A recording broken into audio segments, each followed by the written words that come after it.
Good morning students. बेटा I hope कि आप सभी बहुत अच्छे होंगे। आज हम लोग जल्दी से मोशन इन अ प्लेन पढ़ेंगे बेटा, कि प्लेन में कैसे मोशन को डिफाइन किया जाता है, वेक्टर्स को कैसे यूज़ किया जाता है। बेटा सबसे पहले किसी भी प्लेन में मोशन को डिफाइन करने के लिए मेरे को दो सेट ऑफ एक्सिस चाहिए, यानी कि कोई भी दो डायरेक्शंस चाहिए। बेटा एक डायरेक्शन को मैं जनरली एक्स एक्सिस बोल देता हूँ, एक को मैं वाई एक्सिस बोल देता हूँ। एक्स एक्सिस की तरफ जो यूनिट वेक्टर है उसको मैं आई कैप बोल देता हूँ, वाई एक्सिस की तरफ जो यूनिट वेक्टर है उसको मैं जे कैप बोल देता हूँ। अब बेटा ये सारा काम करने के बाद, यानी कि डायरेक्शन की सेंस लेने के बाद, हम अलग अलग डायरेक्शन में किसी भी ऑब्जेक्ट के मोशन को एनालाइज करते हैं। बेटा यहाँ से हम देखेंगे कि आपका जो आई कैप की तरफ मोशन था, यानी कि एक्स एक्सिस वाला जो मोशन है वो, और वाई एक्सिस का जो मोशन है वो एक दूसरे से इंडिपेंडेंट रहते हैं, एक दूसरे पे किसी भी तरीके से डिपेंड नहीं करते। अब इसको ऐसे समझ सकते हैं बेटा कि अगर कोई ऑब्जेक्ट सिर्फ मेरा इस तरफ चल रहा हो, लाइक सिर्फ सामने की तरफ चल रहा है, तो वाई एक्सिस में उसका कोई भी कोऑर्डिनेट चेंज नहीं होगा। ऐसे ही अगर कोई ऑब्जेक्ट सिर्फ ऊपर की तरफ वाई एक्सिस की तरफ चल रहा था तो एक्स की तरफ का उसका जो कोऑर्डिनेट है वो चेंज नहीं होगा। बेटा मोशन को स्पेसिफाई करने के लिए सबसे पहले हम पोजीशन डिफाइन करते थे ऑब्जेक्ट की। अब पोजीशन को हम डिफाइन करेंगे कि वो ऑब्जेक्ट एक्स एक्सिस की तरफ, यानी कि आई कैप डायरेक्शन में कितना दूर आ चुका है और जे कैप डायरेक्शन में कितना दूर आ चुका है। लेट अस सपोज मेरा ऑब्जेक्ट यहाँ था और ये बेटा आई कैप डायरेक्शन में हम मान लेते हैं कि 3 यूनिट चला था और जे कैप डायरेक्शन में 2 यूनिट चला था। ये जो पोजीशन है ए की, दिस पोजीशन वेक्टर यानी कि position of A can be written as बेटा 3 I cap plus 2 J cap, यानी कि 3 यूनिट एक्स एक्सिस की तरफ और बेटा आपका 2 यूनिट वाई एक्सिस की तरफ। ये हो जाएगा सिंपली पोजीशन वेक्टर।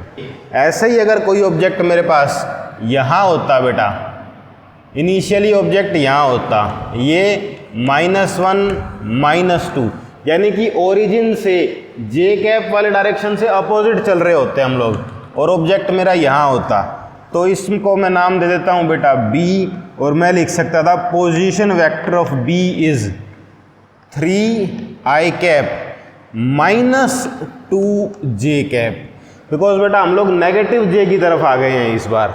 इसी तरीके से इस पूरे प्लेन में किसी भी ऑब्जेक्ट की पोजीशन को स्पेसिफाई किया जा सकता है बेटा। अब मान लो मैं बात करता बेटा कभी वेलोसिटी की। लेट अस सपोज मुझे बता रखा है कि velocity of A is equal to बेटा 3 I cap plus 4 J cap. तो इससे मैं ये इंटरप्रेट करूँगा बेटा कि ये ऑब्जेक्ट जो है, अब वेलोसिटी वेक्टर बनेगा बेटा मेरा 1 2 और 3 इस डायरेक्शन में, 1 2 3 और 4 इस डायरेक्शन में। बेटा ये जहाँ इंटरसेक्ट करेंगे ये हमारा वेलोसिटी वेक्टर आ जाएगा। दिस इज वेलोसिटी ऑफ ए। बेटा ये तरीका था ग्राफिकल मेथड से रिप्रेजेंट करने का वेक्टर को, और ये कंपोनेंट फॉर्म में रिप्रेजेंट करने के लिए। दोनों बातें सेम है बेटा आपकी यहाँ पे। अब इस चीज़ से मैं ये इंटरप्रेट करूँगा कि ए की वेलोसिटी जो है वो 3 यूनिट है एक्स एक्सिस की तरफ और 4 यूनिट है बेटा आपकी वाई एक्सिस की तरफ। ओरिजिनली ए जो है आपका वो इस डायरेक्शन में चल रहा है, जिससे मैंने ये एरो दिखा रखा है, इस डायरेक्शन में चल रहा है। पर इस डायरेक्शन के कारण बेटा कुछ दूरी वो एक्स एक्सिस की तरफ तय करता रहेगा, कुछ दूरी वो वाई एक्सिस की तरफ तय करता रहेगा। यहाँ पे वेलोसिटी के 2 कंपोनेंट है बेटा। एक्स एक्सिस की तरफ है आपका 3 यूनिट्स। इसका मतलब अगर मैं इस पार्टिकल की बेटा velocity of A along X axis देखना चाहूँ तो वो हो जाएगी बेटा 3 मीटर पर सेकेंड। सिमिलरली बेटा अगर मैं velocity of A along Y axis देखना चाहूँ तो वो हो जाएगी 4 मीटर पर सेकेंड। यानी कि एक्स एक्सिस की तरफ ये ऑब्जेक्ट जो है 1 सेकंड में 3 मीटर चल रहा है, वाई एक्सिस की तरफ ये जो ऑब्जेक्ट है ये 1 सेकंड में 4 मीटर चल रहा है। अगर बेटा इसी कांस्टेंट वेलोसिटी से चलता रहा और आपसे कोई पूछ ले that initially A was at origin find position of बेटा ए आफ्टर 10 सेकेंड। तो आप बोल दोगे कि 10 सेकंड के बाद जो ए की पोजीशन आएगी वो कुछ इस तरीके से आ जाएगी बेटा। 1 सेकंड में एक्स एक्सिस की तरफ वो चल रहा है 3 मीटर पर सेकंड से। तो बेटा एक्स वाला जो कंपोनेंट आएगा आपका position vector of A after 10 second is equal to X वाला कंपोनेंट आ जाएगा बेटा आपका 3 मीटर पर सेकंड से चल रहा है और 10 सेकंड के बाद देखना है। 1 सेकंड में 3 मीटर तो 10 सेकंड में बेटा ये 30 मीटर। तो ये आ जाएगा 30 आई कैप प्लस बेटा अगर मैं वाई एक्सिस की बात करूं तो 4 मीटर पर सेकंड से चल रहा था, यानी कि 1 सेकंड में 4 मीटर जा रहा था। अब ये 10 सेकंड में बेटा आपका 40 मीटर चला जाएगा। तो 40 जे कैप ये आ जाएगी पोजीशन बेटा आपकी 10 सेकंड के बाद इस सेम ऑब्जेक्ट ए की। अब बेटा कोई बच्चा ये पूछ सकता था कि सर मेरे को कंपोनेंट की फॉर्म में नहीं देखना, मेरे को तो ये बताओ कि वो कितना दूर चला जाएगा ओरिजिन से। तो बेटा इस चीज़ को हम लोग डायरेक्ट भी कर सकते थे। अगर आप देखोगे तो वेलोसिटी के 2 कंपोनेंट हैं 3 और 4। 3 इस डायरेक्शन में है बेटा, 4 इस डायरेक्शन में। हमारा रिजल्टेंट यही आना चाहिए था क्योंकि इसी को स्प्लिट किया था हमने 3 और 4 में। बेटा ये जो वी ए होगा इसका मैग्नीट्यूड जो है वी ए का मैग्नीट्यूड आपके पास आ जाएगा बेटा √3 का स्क्वायर यानी 9, 4 का स्क्वायर यानी 16। This will be √25 which is 5 metre पर सेकेंड। तो बेटा ये जो वेलोसिटी का मैग्नीट्यूड आया आपका ये बता रहा है कि ऑब्जेक्ट 5 मीटर पर सेकेंड से इस डायरेक्शन में चल रहा है, 5 मीटर पर सेकेंड से इस डायरेक्शन में चल रहा है। हाँ वो बात अलग है कि एक्स एक्सिस की तरफ वाला कंपोनेंट उसका 3 मीटर पर सेकेंड आया और वाई एक्सिस वाला कंपोनेंट 4 मीटर पर सेकेंड, यानी कि उसका एक्स कोऑर्डिनेट तो चेंज हो रहा था 3 मीटर पर सेकेंड से और वाई कोऑर्डिनेट चेंज हो रहा था बेटा आपका 4 मीटर पर सेकेंड से।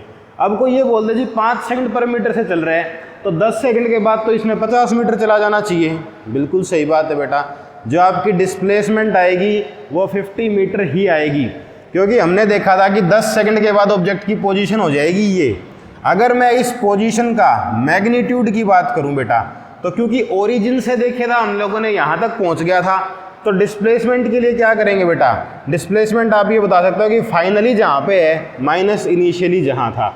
अब अगर मैं इसके मैग्नीट्यूड की बात करूँ तो बेटा magnitude of R A is equal to आप बोल दोगे कि बेटा √30 का स्क्वायर दैट इज 900 प्लस 40 का स्क्वायर 1600। तो बेटा ये आपके पास आ जाएगा √2500 यानी कि 50। तो ये हो गया बेटा हमारे पास 50 मीटर। यही बात हम लोग यहाँ से भी निकाल सकते थे कि अगर स्पीड 5 मीटर पर सेकंड है तो वो 50 मीटर पर चला जाएगा 10 सेकंड के बाद। पर बेटा क्योंकि वहाँ से डायरेक्शन की सेंस पता नहीं चल सकती थी, यहाँ से मैंने एग्जैक्ट पॉइंट डिफाइन कर दिया कि वो किस पॉइंट पे मिलेगा जाके। चलिए बेटा एक एग्जाम्पल के थ्रू समझ लेते हैं पीछे वाली बात को। अब हमारे पास एग्जाम्पल में uniformly accelerated motion in a plane है। मैं यहाँ से समझ सकता हूँ, मेरे को इनिशियली ऑब्जेक्ट बता रखा है ओरिजिन पे, यानी कि t=0 ऑब्जेक्ट की पोजीशन जो है वो ओरिजिन पे है। इनिशियल वेलोसिटी मेरे को दे रखी है 4i cap plus 3j cap, यानी t=0 ऑब्जेक्ट जो है वो x एक्सिस की तरफ तो चल रहा था बेटा 4 मीटर पर सेकंड से और y एक्सिस की तरफ चल रहा था 3 मीटर पर सेकंड से। ऐसे ही मेरे को एक्सेलरेशन भी दे रखा है, क्योंकि ये एक एक्सेलरेटेड मोशन है तो आपकी वेलोसिटी कांस्टेंट नहीं रहेगी, चेंज होती रहेगी। एक्सेलरेशन दे रखा है i cap plus 2j cap, यानी कि ये जो ऑब्जेक्ट था मेरा ये x एक्सिस की तरफ इसकी वेलोसिटी 1 मीटर पर सेकंड से बढ़ रही थी और y एक्सिस की तरफ इसकी वेलोसिटी 2 मीटर पर सेकंड से बढ़ रही थी। बेटा हमें पूछ रखा है find its position and velocity after 10 second and after 20 seconds. तो सबसे पहले मैं 10 सेकंड के लिए यही काम कर लेता हूँ बेटा। Part A for t=10 second. बेटा मेरे को पता है कि x और y डायरेक्शन एक दूसरे से परपेंडिकुलर हैं, तो x का मोशन और y का मोशन कम्प्लीटली इंडिपेंडेंट है। हम x के मोशन को अलग से स्टडी कर सकते हैं और y के मोशन को अलग से स्टडी कर सकते हैं। बेटा इसी एग्जांपल में अगर मैं देखूं, पहले बात कर लेते हैं बेटा x एक्सिस वाले मोशन की। तो मुझे पता है कि जो ऑब्जेक्ट इनिशियली ओरिजिन पे ही रखा हुआ था initial velocity along X axis जो थी मेरी, वो थी बेटा 4 मीटर पर सेकंड।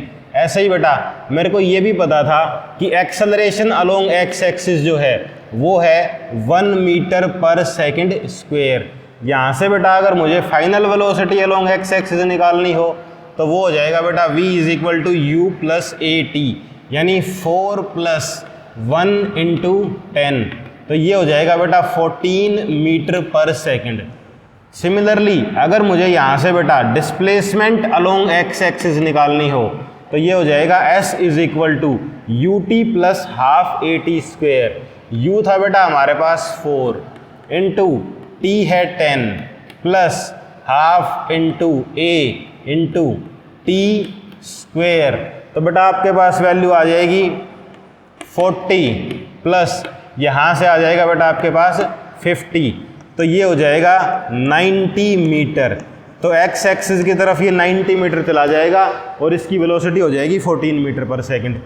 ऐसे ही बेटा अगर मैं वाई वाले मोशन को कंसिडर करूँ इसी पार्ट में, तो बेटा मेरे को पता है initial velocity along Y axis मेरी दे रखी थी 3 मीटर पर सेकंड। सिमिलरली बेटा एक्सेलरेशन अलोंग वाई एक्सिस मेरे को दे रखा था 2 मीटर पर सेकंड स्क्वेयर।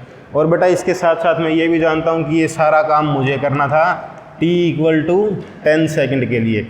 तो बेटा हम यहाँ से देख सकते हैं V Y is equal to U Y यानी 3 मीटर पर second plus acceleration along Y 2 metre पर second into time which is 10 second. तो ये हो जाएगा बेटा 3 प्लस 20 विच इज़ 23 मीटर पर सेकेंड। तो फाइनल वेलोसिटी आ गई है हमारी। आप देखोगे कि इनिशियली तो बेटा आपकी वाई एक्सिस की वेलोसिटी कम थी पर फाइनल एक्स से ज़्यादा आ गई है। इसका रीज़न यही है कि एक्स एक्सिस की तरफ एक्सेलरेशन कम था और वाई एक्सिस की तरफ एक्सेलरेशन ज़्यादा था। ऐसे ही बेटा अगर कोई पूछ ले find distance travelled along Y axis, तो वो हो जाएगा बेटा u into T that is 3 into 10 plus half into a into T square. तो बेटा आप देख सकते हो ये हो जाएगा 30 प्लस 100 विच इज़ 130 मीटर। अब बेटा इस क्वेश्चन में सारी चीज़ें हम लोगों ने अच्छे से निकाल ली हैं। अब कोई मेरे से पूछे कि बताइए इसका फाइनल पोजीशन वेक्टर और वेलोसिटी वेक्टर क्या होगा, तो बेटा आफ्टर 10 सेकंड्स मैं बोल सकता हूँ, मैं एक बार इस पार्ट को रिमूव कर देता हूँ बेटा, थोड़ा सा रिजल्ट रख लेते हैं बस हम लोग। तो मैं बोल सकता हूँ कि फाइनल वेलोसिटी जो आएगी हमारी वो हो जाएगी बेटा एक्स एक्सिस की तरफ 14 मीटर पर सेकंड यानी कि 14 आई कैप प्लस वाई एक्सिस की तरफ बेटा ये हो जाएगी हमारी 23 मीटर पर सेकंड, सो 23 जे कैप। ऐसे ही बेटा अगर मेरे से ये पूछा गया कि फाइनल पोजीशन कहाँ होगी, इट इज़ आर वेक्टर जो आएगा आपका वो हो जाएगा बेटा एक्स एक्सिस की तरफ 90 मीटर और वाई एक्सिस की तरफ 130 मीटर। तो ये हो गया बेटा हमारा 90 आई कैप प्लस 130 जे कैप।